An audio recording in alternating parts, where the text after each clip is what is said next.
Hello everyone, welcome back to your own channel. आज हम करने जा रहे हैं आपकी वर्कशीट नंबर 46 क्लास 10th हमारी सब्जेक्ट साइंस और डेट 15 दिसंबर के लिए। तो चलिए शुरू करते हैं। आज की वर्कशीट में हमने पिछली वर्कशीट में देखा था कि मैंडलीव के बारे में हमने पढ़ा था, ठीक है। किस तरीके से उसने जो पिछले लिमिटेशंस रह चुकी थी पहले पीरियोडिक टेबल्स में, वो कैसे उसने दूर की थी और किस बेसिस पे उसने स्टार्ट किया था पीरियोडिक टेबल में एलिमेंट्स को सेट करना, ठीक है। तो आज हम पढ़ेंगे अचीवमेंट्स, क्या क्या उसकी जो मतलब ने पीरियोडिक टेबल बनाई थी उसकी क्या क्या अचीवमेंट्स थी, ठीक है, और क्या क्या लिमिटेशंस थी, क्या कमियां रह गई थी, ठीक है।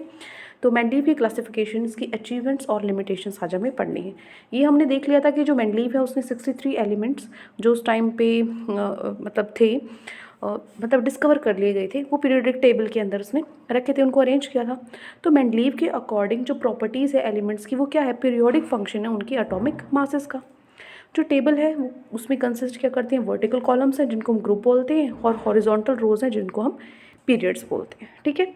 अब आती है अचीवमेंट्स और लिमिटेशंस की बात। पहले पढ़ते हैं अचीवमेंट्स। अचीवमेंट्स क्या क्या थी, तो देखो जो मेंडलीव है उसने कुछ ब्लैंक स्पेसेस रखे थे पीरियोडिक टेबल में उन एलिमेंट्स के लिए जो अभी डिस्कवर नहीं हुए थे, कि कल को नए एलिमेंट्स डिस्कवर हों, नए एलिमेंट्स मिले तो उनको टेबल के अंदर फिट कर सके, इसलिए उसने जगह छोड़ी हुई थी, ठीक है।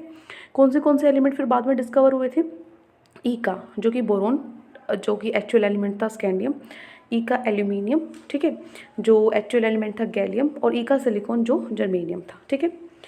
सेकेंड अचीवमेंट, एक तो पहला यही हो गया कि भाई उसने ब्लैंक स्पेसेस छोड़ी थी कि आगे डिस्कवर हो तो वो भी हो जाए। उसके बाद second, he also predicted properties of some elements, उसने कुछ ऐसी प्रॉपर्टीज़ भी डिस्कवर की even before their discovery and were later found to be correct. उसने पहले ही कुछ एलिमेंट्स की प्रॉपर्टीज़ को उनके बारे में बताया जो कि बाद में एग्जैक्टली ऐसा ही मिला उन एलिमेंट्स को मिलने के बाद, ठीक है। सो क्या क्या प्रॉपर्टी थी, एटॉमिक मास था कि जो ई का एल्यूमिनियम है उसका 68 है, जो कि गैलियम का 69.7 है, अप्रॉक्सीमेटली सेम है। ऐसे ही फॉर्मूला ऑफ ऑक्साइड था E2O3 था, जो कि हमारा गैलियम का भी वही था Ga2O3। फॉर्मूला ऑफ क्लोराइड भी ECl3 था, जो कि GaCl3 ही था, ठीक है। तो दूसरा ये। तीसरा जो मेंडलीव पीरियोडिक टेबल है, could not accommodate noble gases, उसके अंदर नोबल गैसेस है ना, वो नहीं आ रही थी, ठीक है। So when they were discovered without disturbing the existing, ठीक है, जब वो डिस्कवर की गई थी बिना एग्जिस्टेंस के, ठीक है। अब देखो जो मेंडलीव है, इन बेसिस पे हमने ये जाना है कि जो मेंडलीव है उसने फॉर्मूला लिया है ऑक्साइड्स का और हाइड्राइड्स का, formed by the elements as the basic property of the elements for their classification periodic table। periodic table में एलिमेंट्स को क्लासीफाई करने के लिए उसने जो बेसिक प्रॉपर्टी ली है वो क्या ली है, फॉर्मूला यूज़ किया है ऑक्साइड और हाइड्राइड्स का, ठीक है, जो एलिमेंट्स बनाते हैं। ये तो हो गई अचीवमेंट्स। अब हम पढ़ेंगे लिमिटेशंस। लिमिटेशंस देखो, जो मेंडलीव है वो असाइन नहीं कर पाया करेक्ट पोजीशन हाइड्रोजन की पीरियोडिक टेबल में, ठीक है। वो अच्छे से नहीं बताया हाइड्रोजन की प्रॉपर्टी वो कहाँ पे रखे, क्योंकि जो हाइड्रोजन की प्रॉपर्टी है वो दोनों से रिजेंबल करती है, एल्कली मेटल से भी और हैलोजन से भी। एल्कली मेटल की तरह वो क्या करता है, कंबाइन करता है हैलोजन से, ऑक्सीजन से, सल्फर से, जैसे HCl हो गया, NaCl, H2O, Na2O, H2S, Na2S। तो कंपाउंड्स ऑफ Na है, यहाँ पे कंपाउंड्स ऑफ हाइड्रोजन है। इसी तरीके से हेलोजेंस की तरह वो एग्जिस्ट करता है डायटोमिक मॉलिक्यूल में और कंबाइन करता है मेटल और नॉन मेटल्स के साथ कोवेलेंट कंपाउंड्स बनाने के लिए, ठीक है। इसलिए वो एक कन्फ्यूजन था। दूसरा, जो आइसोटोप्स हैं सेम एलिमेंट की, वो अलग अलग पोजीशन उनको देनी थी, ठीक है, अगर एटॉमिक नंबर के हिसाब से उसको किया जाता है, which will disturb the symmetry of periodic table, जो कि पीरियोडिक टेबल की फिर से सिमेट्री को बिगाड़ देगा। ऐसा तो कुछ था ही नहीं, ठीक है ना, एटॉमिक मासेस के हिसाब से चल रहे थे। फिर एटॉमिक मासेस हैं वो बढ़ते नहीं है रेगुलर मैनर में, मतलब जैसे पहले बढ़ते जा रहे थे आगे आगे वो रेगुलर मैनर में नहीं बढ़ रहे हैं from one element to next में, एक ये भी दिक्कत थी, ठीक है। So it was not possible to predict how many elements could be discovered between two elements. तो ये प्रिडिक्ट करना, ये अनुमान लगाना कि दो एलिमेंट्स के बीच में कितने और एलिमेंट्स आ सकते हैं, वो बहुत असंभव था, ठीक है। तो ये कुछ लिमिटेशंस और अचीवमेंट्स हैं। Now moving to our questions. तो आज की वर्कशीट में आपको ये 5 क्वेश्चंस गिवन हैं, इनके सॉल्यूशंस हम करते हैं। फर्स्ट क्वेश्चन से स्टार्ट करते हैं। Who is father of periodic table, which important property did he use to classify the elements in the periodic table। Father of periodic table किसको बोला गया है, किसको माना जाता है, और क्या इंपॉर्टेंट ज़रूरी प्रॉपर्टीज़ थी जो कि एलिमेंट्स को क्लासीफाई करने के लिए पीरियोडिक टेबल में यूज़ की गई। तो देखो जो मेंडलीव है उसको हम बोलते हैं फादर ऑफ पीरियोडिक टेबल, पूरा नाम भी आप लिख सकते हो, पिछली वर्कशीट में था भी, ठीक है। सो ये जो मेंडलीव है उनको फादर ऑफ पीरियोडिक टेबल माना जाता है। और क्या इंपॉर्टेंट प्रॉपर्टी थी जो उन्होंने क्लासीफाई किया एलिमेंट्स को जिस बेसिस पे, तो जो मेंडलीव है उसने फॉर्मूला लिया ऑक्साइड्स का और हाइड्राइड्स का जो एलिमेंट्स बनाते हैं एज अ बेसिक प्रॉपर्टी उन एलिमेंट्स की क्लासीफाई करने के लिए पीरियोडिक टेबल के अंदर। ठीक है, सो ये हो गया आपका question number 1। Moving to our next question, question number 2। Mendeleev kept some blank spaces in periodic table. Mendeleev ने कुछ ब्लैंक स्पेसेस छोड़े थे पीरियोडिक टेबल में for the elements that were yet to be discovered, उन elements के लिए जो अभी डिस्कवर नहीं हुए होने हैं। Name those elements and what are the names given to them, उन एलिमेंट्स का नाम बताओ और उनको क्या नाम दिया गया ये बताना है। तो प्रोडक्टेड एलिमेंट क्या थे और एक्चुअल एलिमेंट क्या थे, ठीक है ना।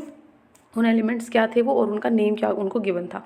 ई का बोरोन था जो क्या था स्कैंडियम था, ई का एल्यूमिनियम था जो क्या था गैलियम था, ई का सिलिकॉन था जो क्या था जर्मेनियम था। ठीक है, तो ये 3 एलिमेंट्स थे जो बाद में मिले और उनके एक्चुअल नेम। क्लियर, ये हो गया आपका question number 2। Now next question, question number 3। Right achievements of Mendeleev's periodic table. Mendeleev periodic table की अचीवमेंट आपको बतानी है। तो 3 अचीवमेंट अभी हमने पढ़ी। अचीवमेंट क्या है मेंडलीव पीरियोडिक टेबल की? पहली, जो मेंडलीव है उसने कुछ ब्लैंक स्पेसेस जगह छोड़ दी थी खाली पीरियोडिक टेबल के अंदर उन एलिमेंट्स के लिए जो अभी तक डिस्कवर नहीं हुए हैं, बाद में हो जाएंगे। ठीक है। दूसरा, he also predicted properties of some elements even before their discovery and were later found to be correct. उसने कुछ ऐसी भी प्रॉपर्टीज़ मतलब जो प्रॉपर्टीज़ हैं वो प्रिडिक्ट की थी, जानी थी कुछ एलिमेंट्स की पहले ही, उनकी डिस्कवरी से पहले ही, जो कि बाद में करेक्ट भी मिली। तीसरा, जो मेंडलीव पीरियोडिक टेबल है वो अकोमोडेट कर पाया नोबल, शायद मैंने ऊपर नहीं बोला है कि नहीं कर पाया, बट अकोमोडेट कर पाया ये है नोबल गैसेस को when they were discovered without disturbing the existing, जब वो मतलब बिना डिस्टर्बेंस जो पीरियोडिक टेबल है उसको, उसका जो अरेंजमेंट है उसको डिस्टर्ब नहीं किए बिना वहाँ पे अरेंज हो पा रही थी। ठीक है, सो ये है question number 3, achievements of Mendeleev periodic table. Important है अचीवमेंट भी और लिमिटेशंस भी, दोनों में से कोई भी क्वेश्चन आ सकता है। सो इस पर आप लिख सकते हैं इंपॉर्टेंट, अच्छे से करना है आपको। ठीक है, 4th क्वेश्चन है what are the limitations of Mendeleev periodic table. Mendeleev periodic table की लिमिटेशंस क्या हैं, क्या कमियां रह गई थी? पहला, जो मेंडलीव है वो साइन नहीं कर पाया था सही पोजीशन हाइड्रोजन की, हाइड्रोजन को नहीं रख पाया था कहीं अच्छे से पीरियोडिक टेबल के अंदर, क्योंकि जो प्रॉपर्टीज़ हैं हाइड्रोजन की वो दोनों से मिलती थी, अल्कली मेटल से भी और हेलोजन से भी। ठीक है, फर्स्ट तो ये लिमिटेशन। दूसरी, जो आइसोटोप्स हैं सेम एलिमेंट के वो अलग अलग उनको पोजीशन दी गई, उनका अगर एटॉमिक नंबर है मतलब जो बेस है एटॉमिक नंबर को माना गया विदाउट एटॉमिक मास। ठीक है, जो कि डिस्टर्ब करता है सिमेट्री ऑफ पीरियोडिक टेबल, क्योंकि हम बात तो अब तक एटॉमिक मास की कर रहे थे, है ना। थर्ड, जो एटॉमिक मास है वो इंक्रीज़ नहीं करता रेगुलर मैनर में। ठीक है, कहीं पे ज़्यादा बढ़ रहा है कहीं पे कम बढ़ रहा है, तो वो एक मैनर में इंक्रीज़ नहीं कर रहा एक एलिमेंट से नेक्स्ट एलिमेंट में। तो ये कुछ 3 लिमिटेशंस थी जो मेंडलीव पीरियोडिक टेबल के अंदर देखी गई। ठीक है, ये है question number 4। Now last question, question number 5। Mendeleev could not assign a correct position of hydrogen in his periodic table 5। जो मेंडलीव है वो करेक्ट पोजीशन नहीं रख पाया, हाइड्रोजन को करेक्ट जगह पे नहीं रख पाया, क्यों? देखो, मेंडलीव नहीं करेक्ट पोजीशन पे रख पाया हाइड्रोजन को पीरियोडिक टेबल में, क्योंकि जो प्रॉपर्टीज़ हैं हाइड्रोजन की वो दोनों से रिसेंबल करती है, मेटल से भी और हेलोजन से भी। ठीक है, सो लाइक एल्कली मेटल्स वो क्या करता है, कंबाइन कर जाता है हेलोजन ऑक्सीजन सल्फर के साथ, और हेलोजन की तरह वो एग्जिस्ट करता है डायटोमिक मॉलिक्यूल में और कंबाइन करता है मेटल नॉन मेटल्स के साथ कोवलेंट कंपाउंड्स बनाने के लिए, इसीलिए जो उसको करेक्ट पोजीशन नहीं दे पाए।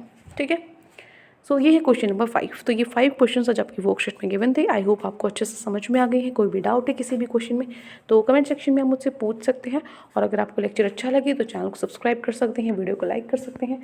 आज के लिए इतना ही, मिलते हैं नेक्स्ट वीडियो में। Till then take care, bye bye.